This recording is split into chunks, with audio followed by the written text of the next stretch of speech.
Hello everyone, welcome to தினப்படி சமையல். இன்றைக்கி நம்ம ரொம்ப சிம்பிளான அதே சமயம் ரொம்ப டேஸ்டியான ஒரு ஈவினிங் ஸ்நாக்ஸ் ரெசிபி தான் பார்க்க போகிறோம். ஒரே ஒரு கப் அவல் இருந்ததுன்னா, 2 உருளைக்கிழங்கு இருந்ததுன்னா ஈஸியாக அந்த ரெசிபி பண்ணிடலாம். வாங்க இதுக்கு என்ன தேவையான பொருட்கள் சொல்கிறேன். நான் இன்றைக்கி 1 கப் அளவுக்கு அவல் எடுத்து அதை 1 மணி நேரம் ஊற வச்சு அதை வடிகட்டிட்டு நல்லா வடிகட்டிக்கோங்க. அதாவது ஈரமாக நல்லா சொதன்னு இருக்கக்கூடாது, நல்லா உதிரியாக இருக்கணும்.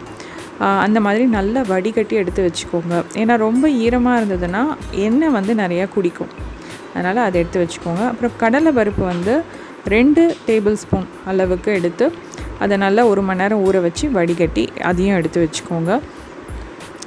அதுக்கப்புறம் பார்த்திங்கன்னா வெங்காயம் 2 எடுத்திருக்கேன், சின்னதாக கட் பண்ணது, 4 பச்சை மிளகா, 1 துண்டு இஞ்சி, கொஞ்சம் கருவேப்பிலை, கொத்தமல்லி, 2 வேக வச்ச மீடியம் சைஸ் உருளைக்கிழங்கு, 1 ஸ்பூன் சீரகம், 1 ஸ்பூன் ஹோமம்.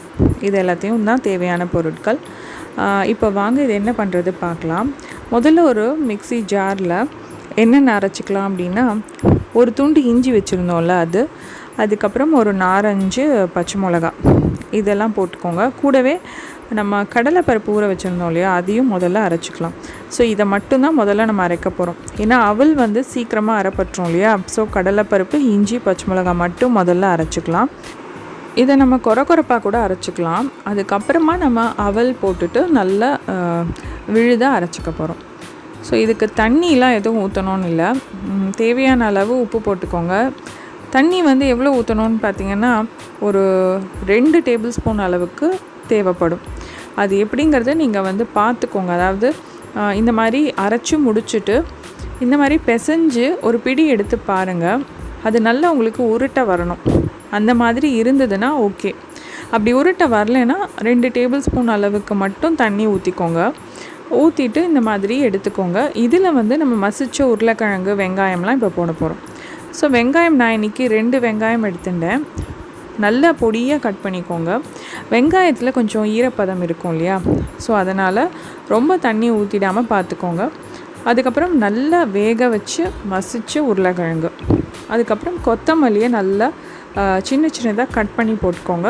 கருவேப்பிலை, கடைசியாக ஜீரகம் 1 ஸ்பூன், ஓமம் 1 ஸ்பூன், இதெல்லாம் போட்டு நல்லா கையால் அழுத்தி பிசைஞ்சிக்கோங்க. எனக்கு கொஞ்சம் காரம் கம்மியாக இருந்தது, உப்பு கம்மியாக இருந்தது, அதனால் உப்பு காரம் நான் கொஞ்சம் ஆட் பண்ணிட்டேன். உங்களுக்கு வேணும்னா நீங்கள் வரமிளகா பொடி யூஸ் பண்ணிக்கலாம். அப்படி இல்லைன்னா நீங்கள் பச்சை மிளகா கூட எக்ஸ்ட்ராவாக போட்டுக்கலாம். ஸோ இதை நல்லா அழுத்தி இப்போ பிசைஞ்சிக்கோங்க. அந்த வெங்காயத்துலேருந்து தண்ணிலாம் நல்லா வெளியில் ரிலீஸ் ஆகி உங்களுக்கு நல்ல பைண்டிங் வரும். அப்படி வரலைன்னா இப்போ நான் தெளித்த மாதிரி ஜஸ்ட்டு கொஞ்சமாக எடுத்து தண்ணி தெளித்து இந்த மாதிரி அழுத்தி பிசைஞ்சிக்கோங்க. அழகாக பால்ஸ் நமக்கு உருட்ட வரணும், அதுதான் பதம்.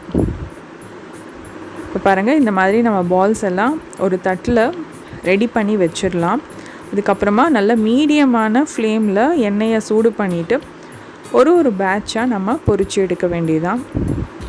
ரொம்ப சிம்பிள். எண்ணெய் அளவாக தண்ணி ஊற்றினா எண்ணெய் குடிக்காது. ரொம்ப தண்ணி கொஞ்சம் எக்ஸ்ட்ரா ஆகிடுதுனா தான் நமக்கு இது எண்ணெய் குடிக்கும். ஸோ அதனால் அது மட்டும் பார்த்துக்கோங்க. இப்போ நான் ஒன்று பிச்சு காமிக்கிறேன் பாருங்கள். எண்ணெயே இருக்காது, ரொம்ப கிறிஸ்பியாக இருக்கும், நல்லாயிருக்கும், உள்ள சாஃப்டாக இருக்கும், ரொம்ப டேஸ்ட்டாக இருக்கும். கண்டிப்பாக நீங்கள் இதை பண்ணி பாருங்கள்.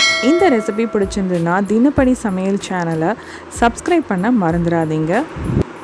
சப்ஸ்கிரைப் பண்ணுறச்சே பக்கத்தில் இருக்கிற பெல் ஐக்கானை கிளிக் பண்ணிங்கன்னா தான் நான் அனுப்புகிற வீடியோஸ் உங்கள் நோட்டிஃபிகேஷனுக்கு வரும். இன்னொரு இன்ட்ரெஸ்டிங் ரெசிபியில் நான் உங்கள் எல்லோரையும் சந்திக்கிறேன். டேக் கேர், பாய்.